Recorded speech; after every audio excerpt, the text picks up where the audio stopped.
Good morning and welcome back to Football Morning Show. Masih bersama gue Hanif Tamrin yang tetap setia menemani aktivitas pagi kalian setiap jam 7 pagi. Dan kita kembali ke realita kawan-kawan setelah liburan panjang Idul Fitri. Mungkin sekarang kalian sedang berada dalam perjalanan menuju kantor, kembali bermacet-macetan di KRL ya, di jalan, di mobil ya. Gue kembali hadir tentunya menemani aktivitas pagi kalian ya. Kita absen-absen dulu para my friends yang sudah bergabung di kolom komentar di episode sebelumnya. Antara lain ada tukang jual beli truk di Jaktim. Ini dia bro, jual beli truk bro, gila, kaya kawan kita ini ya. Banyak my friend yang kaya bro ya. Ada juga admin sosial media dan juga videographer freelance. Ini dia. Kalau kalian profesinya adalah admin sosial media tapi kalian bermimpi untuk bisa nonton langsung Piala Dunia di Amerika, tentunya kalian punya kesempatan dengan bantuan dari Rexona kawan-kawan. Cukup ikut Rexona berburu trip FIFA World Cup 2026 dan ingat 3S kawan-kawan. Caranya gampang ya. Pertama itu shop alias belanja. Kalian wajib beli produk Rexona apa saja seperti yang ada di kiri gue ini ya. Kalian beli dan jangan lupa itu struknya disimpan ya, difoto disimpan, atau kalau kalian beli online di screenshot. Langsung saja kalian submit bukti pembeliannya ke WhatsApp Rexona yang ada di QR code-nya pojok kiri bawah nih ya. Kemudian kalian juga wajib selfie. Itu dia. Sekarang kan banyak tuh di sekitaran kalian billboard BA barunya Rexona. Kalian tinggal selfie di depan billboard barunya Rexona yang ada BA barunya tuh Vinicius Junior, Enzo Fernandez, bla bla bla bla. Post di sosial media kalian, langsung di screenshot dan juga di submit di WhatsApp Rexona beserta dengan bukti struk pembelian produk ya. Satu pemenang beruntung akan diterbangkan langsung untuk nonton Piala Dunia 2026. Itu dia kawan-kawanku ya. Ini periodenya masih valid sampai 30 April. Jadi secepat mungkin, sebanyak mungkin kalian maksimalkan kesempatan ini kawan-kawan. Dan jangan lupa juga untuk di like, di komen, di subscribe, dan komennya itu W Rexona. Itu dia, manis. Kita mulai dulu tentunya dari beberapa hasil laga persahabatan dan juga kualifikasi Piala Dunia yang baru saja selesai tadi malam. Kita mulai dari Spanyol kawan-kawan, di mana ini Spanyol ditahan imbang oleh Mesir dan harus turun ranking FIFA-nya yang awalnya peringkat puncak nomor 1. Dengan hasil imbang ini La Furia Roja harus turun dan ditikung oleh Prancis. Ini pertama kalinya Spanyol tidak bisa mencetak gol di laga resmi FIFA sejak terakhir kali menghadapi Serbia di Nations League tahun 2024. Namun positifnya hasil imbang ini sekaligus juga memperpanjang rentetan tidak terkalahkan Spanyol di 8 match terakhir. Kita lihat dulu statistiknya, di mana pastinya Spanyol itu dengan gaya permainan seperti biasa menguasai penguasaan bola dengan sangat-sangat signifikan, 61% kawan-kawan ya. Kemudian juga ada 6 tembakan yang dibuat, kemudian ada 3 peluang berbahaya namun tidak ada yang berbuah menjadi gol. Ya itu dia, kita tinggalkan hasil dari La Furia Roja dan kita secara spesifik membahas satu pemain yang juga melakukan debutnya di timnas Spanyol kemarin ya, ketika melawan Serbia. Itu adalah Victor Muñoz. Ini adalah jebolan 2 akademi terbaik di Spanyol. Dia pernah menimba ilmu di La Masia, tapi dia juga akhirnya dicomot oleh La Fabrecia. Anjay. Jadi main di Castilla, main juga di La Masia. Dan memang sekarang kan Muñoz itu pemain Osasuna yang musim ini cukup bersinar. Dia sebenarnya dilepas oleh Madrid dengan mahar yang cukup murah, 5 juta euro saja. Tapi Madrid masih meretain klausa buyback atau bisa dibeli kembali di angka yang relatif murah sebesar 8 juta euro saja ya. Jadi ini penampilan yang cukup gemilang dari Victor Muñoz itu tentunya juga memicu ketertarikan dari Barcelona yang memang nyarinya yang murah-murah dulu nih gitu ya. Dan ini juga alasannya karena itu tadi, faktor Victor Muñoz juga pernah menimba ilmu di La Masia. Jadi mungkin sudah paham dengan skema dan juga filosofi Barcelona. Namun Real Madrid jika nanti di musim panas tidak mengaktifkan klausa buyback itu masih meretain klausa yang lain. Klausa percentage sell fee sebesar 50%. Jadi kalau akhirnya nanti Barcelona yang beli, misalnya harganya 20 juta, ya udah berarti Madrid berhak atas 10 juta euronya. 10 juta euro lainnya itu pergi ke Osasuna. Sebenarnya ini juga udah memicu ketertarikan dari tim-tim Premier League. Sunderland sempat menawar seharga 25 juta euro di Januari kemarin, bursa transfer musim dingin, tapi ditolak oleh Victor Munoz yang tidak tertarik untuk pindah ke Sunderland ya. Itu dia Spanyol tipis aja kawan-kawan. Kita masuk dulu ke Inggris tentunya ya. Di mana timnas Inggris itu juga kemarin menjalani laga persahabatan kontra Jepang dan kalah. Jadi memang kan ini adalah laga eksperimen ya. Memang udah disampaikan juga oleh Thomas Tuchel, dia membagi timnya ke dalam 2 camp. Satu camp yang memang sudah sering menjadi starting dan dimainkan, itu banyak yang dipulangkan. Nah, ini fokusnya adalah eksperimen.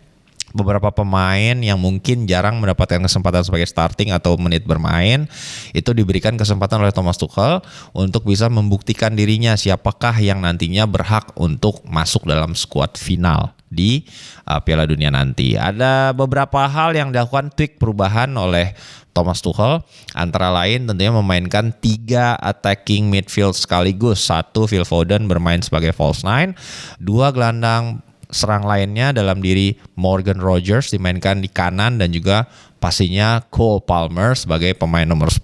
Nah, uniknya ini skemanya tidak berjalan baik, kurang jelling lah gitu kawan-kawan. Dalam artian walaupun ada Anthony Gordon juga yang melengkapi di sisi kiri, tidak ada dari sisi end produk yang bisa tercipta untuk bisa breakthrough pertahanan Jepang yang relatif cukup kompak kawan-kawan. Dan gol semata wayang Jepang juga dicetak oleh Kaoru Mitoma. Kita lihat statistiknya teman-teman. Meskipun Inggris unggul penguasaan bola yang sangat-sangat absolut 70% berbanding 30%, namun nyaris tidak ada peluang bersih mampu diciptakan oleh trio pemain kreatif Inggris ini. Kan sebenarnya so-called pemain paling kreatif sekarang yang ada di Premier League ya, Cole Palmer lah, kemudian Morgan Rogers yang katanya lagi gacor-gacor banget bersama Aston Villa, dan pastinya Phil Foden. Nah, ini membuktikan jika memang ada gap dari sisi pengalaman teman-teman. Tim nasional itu berbeda. Bermain dengan level klub, Liga Champions, kemudian bermain di timnas, itu pride-nya beda, kemudian pasti level of understanding dan quality, serta yang paling penting itu pengalaman di situ ya. Jadi memang harus step up pemain-pemain mid generations Inggris ini jika memang ingin menggeser pemain-pemain yang jauh lebih mature dari sisi kontribusi mereka kepada tim nasional ya. Ini juga disampaikan oleh Thomas Tuchel setelah pertandingan. Tentu saja kekalahan ini menyakitkan. Kekalahan itu selalu menyakitkan, dan kalah di kandang terasa jauh lebih sakit. Kami mencoba formasi baru di laga ini 4-2-3-1. Kami mencoba banyak hal dan kami harus belajar dari itu. Kami harus melihat ini secara lebih luas dari POV helikopter, dan ini bukan akhir dari segalanya.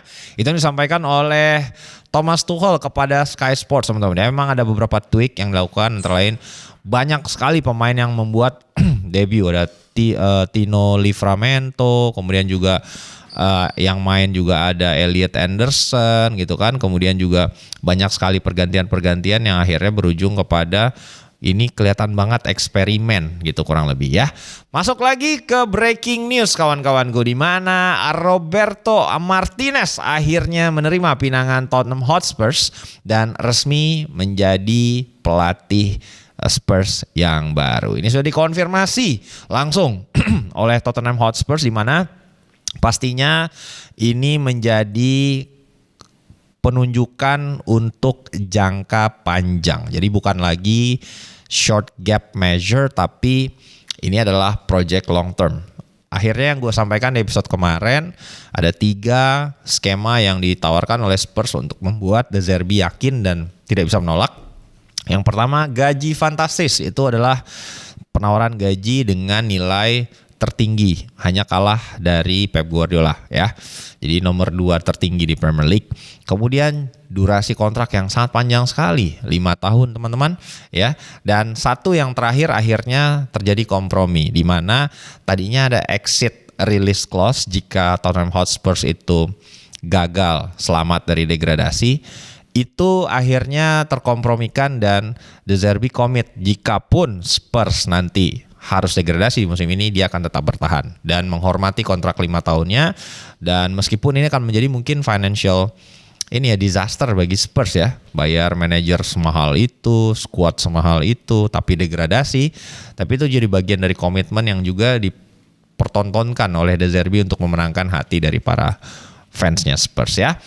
Tentu target yang diberikan oleh manajemen Spurs adalah selamat dari degradasi, dan yang kedua ini membangun project long term berbasis sepak bola yang lebih atraktif. Nah itu part ini nih, kita lihat nanti seperti apa ya. Kita lihat statement dulu dari De Zerbi kawan-kawan setelah resmi ditunjuk. Saya sangat senang bergabung dengan klub luar biasa ini. Bro. Luar biasa banget bro ya. Salah satu yang terbesar dan paling prestisius di dunia. Ya, klub nomor 9 terkaya di dunia. Ambisi klub sangat jelas, yaitu membangun tim yang bisa meraih pencapaian besar dengan gaya bermain yang menarik dan menginspirasi. Saya percaya dengan visi itu. Dan saya di sini untuk memberikan segalanya. Itu yang disampaikan oleh De Zerbi kepada website resmi Tottenham Hotspur. Dan memang salah satu pertimbangan juga yang diambil oleh manajemen Spurs itu adalah agar tidak terjadi lagi kesalahan-kesalahan interim gak cocok, pecat lagi, akhirnya malah degradasi. Satu adalah pertimbangan long term. Yang kedua tentu adalah pengalaman De Zerbi di Premier League itu juga sudah ada teman-teman. Sebelumnya kan dia melatih Brighton di mana memang secara rekor juga cukup baik gitu. Memimpin Brighton di 70 pertandingan, memenangkan 26, kalah 25, dan imbang 19. Jadi win rate-nya nih di atas 50% ya. Jadi cukup oke lah bisa dibilang begitu. Dengan produktivitas cetak gol pun lumayan bagus, 116 berbanding 110. Jadi nggak minus dengan raihan 97 poin ya. Dan dia membawa Brighton dengan performa terbaiknya itu sempat merengsek ke posisi 6. Ya, dan berarti kan itu masuk ke zona Liga Eropa. Jadi sekaligus membuktikan jika memang De Zerbi dengan pemain-pemain muda potensial itu adalah kombinasi yang dirasa cukup bisa berjalan untuk objektif yang ingin diraih oleh Tottenham Hotspur. Ya, kita tinggalkan Spurs dulu kawan-kawan, kita masuk ke Manchester United. Iya dong. Ini ada update terbaru dari perburuan pemain yang memang tentu pekerjaannya harus dicicil dari sekarang. Kita semua tahu ketika United menunda-nunda transfer pemain atau mulai negosiasi dengan target nomor satunya, yang terjadi adalah inflasi harga. Kemudian juga akhirnya target-target tersebut digondol oleh tim lain. Nah, belajar dari beberapa faktor ini, United mulai tentunya operasi pembelian pemain sejak bursa transfer Januari ditutup ya. Jadi mereka langsung melakukan pendekatan. Nah, awalnya kita semua tahu nama-nama yang beredar sebagai target utama United itu adalah Elliot Anderson. Dengan target nomor 2 itu adalah Carlos Baleba. Nah, sekarang terjadi pergeseran teman-teman ya. Terjadi pergeseran melihat realita yang terjadi di pasar bursa transfer pemain ya. Elliot Anderson bukan lagi menjadi target nomor 1 dari Manchester United, namun Sandro Tonali kini yang merengsek menjadi fokus utama United. Ada beberapa faktor yang membuat hal ini terjadi. Nomor 1 itu adalah masuknya Manchester City dalam perburuan tanda tangan Elliot Anderson di Nottingham Forest. Itu terjadi karena memang ada kemungkinan City itu harus melepas Rodri di bursa transfer musim panas nanti. Pasca juga interview yang dilakukan oleh Rodri yang tidak menutup kemungkinan untuk pindah ke Real Madrid ya pada musim panas nanti. Itu yang pertama. Dan terlepas pergi atau tidaknya Rodri, City fokus untuk tetap mendatangkan Elliot Anderson karena memang sisa kontrak Rodri setahun. Jadi kalaupun tidak tahun ini, ya tahun depan tetap akan kepake gitu kurang lebih. Nah, preferensi dari sang pemain menurut beberapa, ini temuannya dari Mail Online Confidential. Jadi platform berbayarnya Mail Online, di mana mereka punya rubrik investigatif jurnalis, kawan-kawan. Mereka berbicara dengan beberapa agent yang sekaligus juga mengindikasikan jika saat ini City tengah unggul dalam upaya perburuan tanda tangan Elliot Anderson dibandingkan dengan Manchester United. Preferensi sang pemain juga sepertinya lebih memilih untuk pindah ke Etihad Stadium ketimbang Old Trafford. Nah, having said that, karena memang situasinya sangat fluid sekali dan policy United yang hanya akan membeli pemain jika sang pemain menjadikan United sebagai destinasi utama, itu membuat para manajemen United fokus pivot ke sosok Sandro Tonali ya. Awalnya memang Elliot Anderson ini diprioritaskan karena fleksibilitasnya. Dia mampu memainkan dua role dengan dampak yang sama bagusnya. Bermain sebagai nomor 6, bermain sebagai nomor 8, itu sama-sama bagus Elliot Anderson. Ya, fleksibilitas itu yang membuat akhirnya dia menjadi target utama. Namun karena realisasi ini kawan-kawan, Sandro Tonali yang sekarang masuk menjadi target utama. Memang mungkin ini akan menjadi operasi yang mahal karena bandrol yang ditetapkan oleh Newcastle United mungkin bisa melebihi 100 juta pound. Tetapi United dalam posisi harus membeli gelandang di musim panas. Jadi kita lihat nanti pertemuannya akan di mana, dan berdasarkan temuan Mail Online Confidential pun itu sudah dikonfirmasi jika Sandro Tonali akan jadi nama yang dikorbankan oleh Newcastle United dengan asumsi mereka tidak lolos ke Liga Champions pada musim depan. Karena preferensi dari Eddie Howe itu adalah mempertahankan Bruno Guimaraes dan juga Lewis Hall sebagai dua aset yang tidak boleh dijual sama sekali ya. Kurang lebih seperti itu kawan-kawan, dan antara lain selain Sandro Tonali, ini posisi target nomor 2 itu akhirnya mungkin tetap akan menjadi milik Carlos Baleba. Alasannya karena Adam Wharton itu dinilai oleh scout dan juga Christopher Vivol, technical director dari Manchester United, terlalu mirip gaya bermainnya dengan Kobbie Mainoo. Adapun Real Madrid dikabarkan plus Chelsea juga sangat tertarik untuk mendatangkan Adam Wharton di musim panas nanti. Jadi kombinasi dari gaya permainan yang terlalu mirip dengan Kobbie Mainoo plus begitu banyaknya persaingan membuat probability United untuk mendatangkan Adam Wharton itu cukup minim ya. Kurang lebih gitu kawan-kawan. Dan dari target lini tengah kita masuk dulu ke kurang lebih permutasi probabilitas Michael Carrick untuk menjadi manajer permanen yang sepertinya mendapatkan dukungan yang cukup serius dari ruang ganti United saat ini.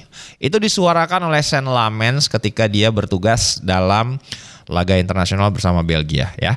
Lamens mengisyaratkan jika skuad United itu menginginkan Michael Carrick menjadi manajer permanen ya. Dia menjelaskan jika rata-rata ruang ganti United sangat terkesan dengan kepemimpinan Michael Carrick, terutama bagaimana dia menyederhanakan ya pesan dan juga setiap pemain yang diberikan tugas yang sangat clear atau jelas. Kita lihat dulu statementnya. Carrick punya kehebatan menyederhanakan pesan yang jelas. Dia tidak membuat hal-hal menjadi rumit. Kadang manajer membuat rencana yang terlalu rumit, akhirnya pemain tidak percaya atau sulit mendapatkan level output yang sama dari setiap pemain. Dari hari pertama Carrick sangat jelas terkait apa yang dia inginkan dari tim ini.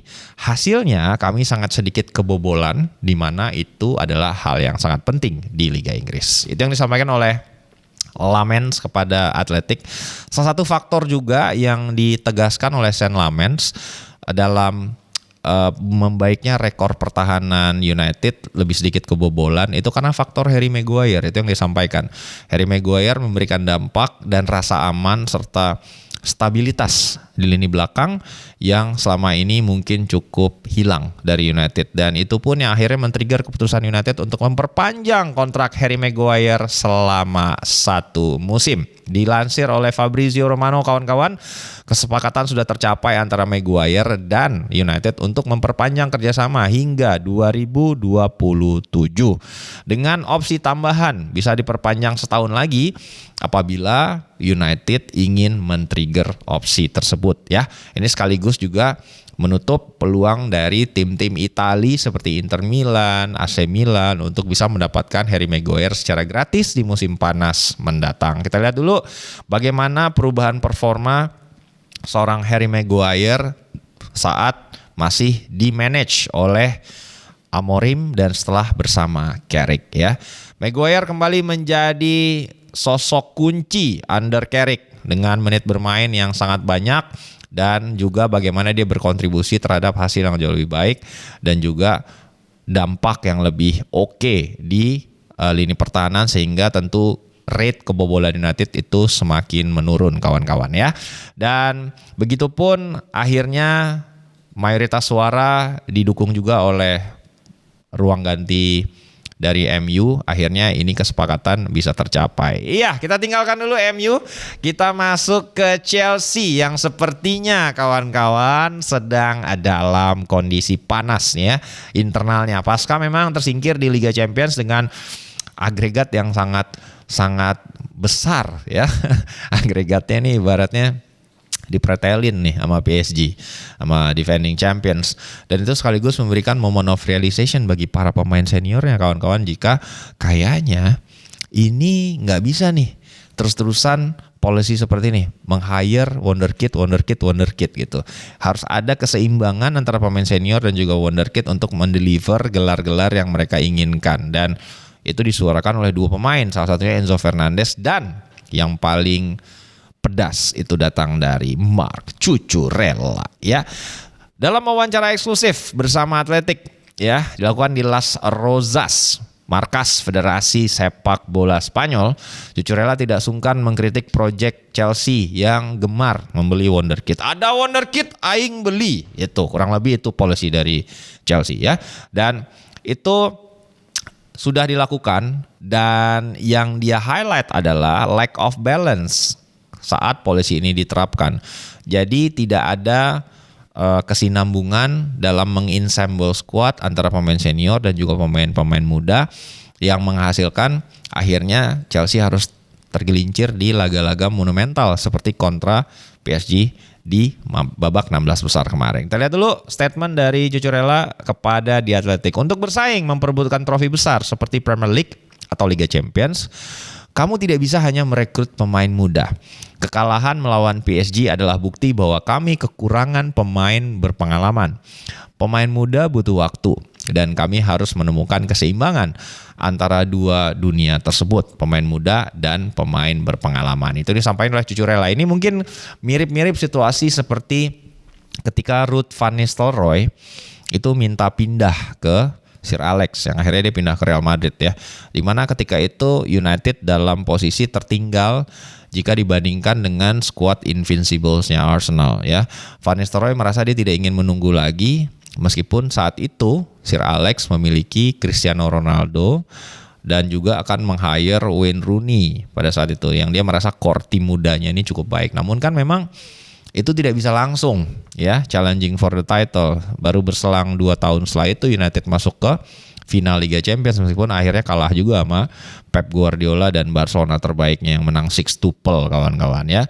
Jadi mungkin ini realisasi juga yang disadari oleh Cucurella dan membuat dia memberikan sebuah statement yang cukup kontroversi dan dia tidak menutup kemungkinan untuk meninggalkan Chelsea di musim panas ini ya.